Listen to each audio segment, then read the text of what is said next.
हाय दोस्तों, आज का हमारा टॉपिक मनोविज्ञान है। आज हम मनोविज्ञान क्या होता है उसके बारे में देखेंगे। मनोविज्ञान का जो वर्तमान स्वरूप है वो नया है, परंतु इसका इतिहास देखें तो इतिहास पुराना है। सबसे पहले एबिंगहास के अनुसार हम कुछ डेफिनेशन देख लेते हैं। एबिंगहास के अनुसार सबसे पहले सुकरात ने कहा था कि मनुष्य को मनुष्य का भी अध्ययन करना चाहिए, यानी कि मनुष्य को मनुष्य का भी अध्ययन करना चाहिए। ये कहने वाले जो सबसे पहले है वो सुकरात है। किसके अनुसार? तो एबिंगहास के अनुसार। दूसरा, प्लेटो के अनुसार बात करें तो ईश्वर, प्रगति और मनुष्य मनुष्य आपस में इस प्रकार से बंधे हुए हैं कि नहीं, एक दूसरे से अलग नहीं किया जा सकता। ये कहने वाले है प्लेटो। प्लेटो ने ही अपनी पुस्तक रिपब्लिक में लिखा था कि मनुष्य में आत्मा पाई जाती है और वह आत्मा के भावों से किसी परम सत्ता को ईश्वर मानता है। यानी कि सबसे पहले कहने वाले कि मनुष्य में आत्मा पाई जाती है, ये कहने वाले सबसे पहले जो थे वो प्लेटो थे, और प्लेटो ने ये अपनी पुस्तक रिपब्लिक में कहा था।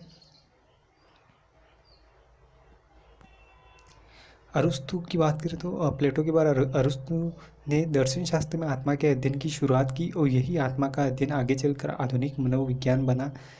इसलिए अरस्तु को मनोविज्ञान का जनक कहते हैं। तो मनोविज्ञान का जनक पूछा जाए तो अरस्तु है, क्योंकि अरस्तु ने ही सबसे पहले जो दर्शन शास्त्र में आत्मा के अध्ययन की शुरुआत की थी। तो सबसे पहले मनुष्य में आत्मा पाई जाती है, ये कहने वाले जो थे प्लेटो थे। प्लेटो के शिष्य अरस्तु ने सबसे पहले दर्शन शास्त्र में आत्मा के अध्ययन की शुरुआत की, इसीलिए अरस्तु को मनोविज्ञान का जनक कहते। फिर इसके बाद 16वीं सदी में यानी कि 1590 ईस्वी के समय यूनानी दार्शनिक रूडोल्फ गाइकले ने साइकोलॉजिया नामक पुस्तक लिखी। कौन सी पुस्तक? साइकोलॉजिया नामक पुस्तक जो है वो यूनानी दार्शनिक रूडोल्फ गाइकले ने लिखी थी,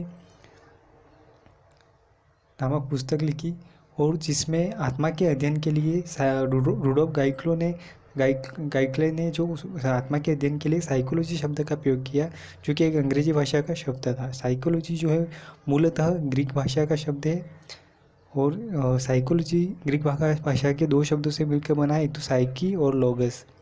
यूनानी दार्शनिक देकार्त ने आत्मा के अध्ययन की विषय वस्तु को भौतिक शास्त्र में जोड़ने का प्रयास किया, यानी कि जो सबसे यूनानी दार्शनिक हुआ करते थे देकार्त, ये देकार्त ने आत्मा के अध्ययन की विषय वस्तु को दर्शन आपने ये भौतिक शास्त्र में जोड़ने का प्रयास किया।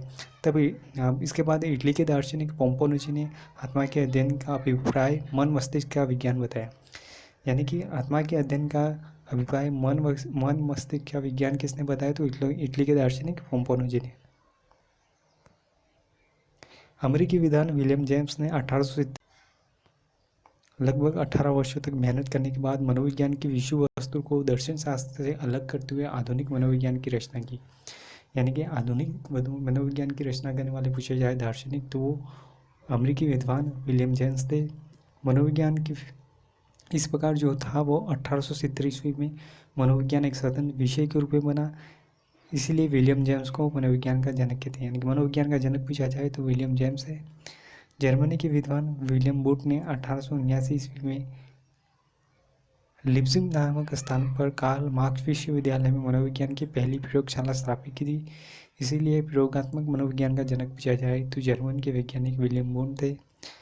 मनोविज्ञान का जो वर्तमान अभिप्राय है वो 20वीं सदी के प्रारंभ में अमेरिकी विद्वान जेबी वॉटसन के द्वारा दिया गया था। जेबी वॉटसन ने मनोविज्ञान का जो अर्थ है वो व्यवहार का सकारात्मक विज्ञान या अध्ययन का है। जेबी वॉटसन को ही व्यवहार का जनक कहते हैं।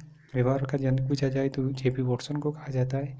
20वीं सदी का जो चमकता सितारा मनोविज्ञान की संज्ञा दी जाती है वो भी जेबी वॉटसन को दी जाती है। वुडवर्ड ने सबसे पहले कहा था कि वुडवर्ड ने कहा था कि मनोविज्ञान ने सबसे पहले अपनी आत्मा का त्याग किया, फिर मन मस्तिष्क का, फिर चेतना का, और फिर त्याग किया, और वर्तमान में जो व्यवहार के स्वरूप को अपनाता है, ये कहने वाले जो थे वो वुडवर्ड थे। तो आज हमने मनोविज्ञान क्या होता है इसके बारे में देखा। नेक्स्ट वीडियो में हम मनोविज्ञान के किसी अन्य टॉपिक के बारे में पढ़ेंगे। तब तक के लिए धन्यवाद। अगर चैनल पसंद आया हो तो, अगर वीडियो पसंद आया तो प्लीज़ लाइक शेयर सब्सक्राइब करें। धन्यवाद।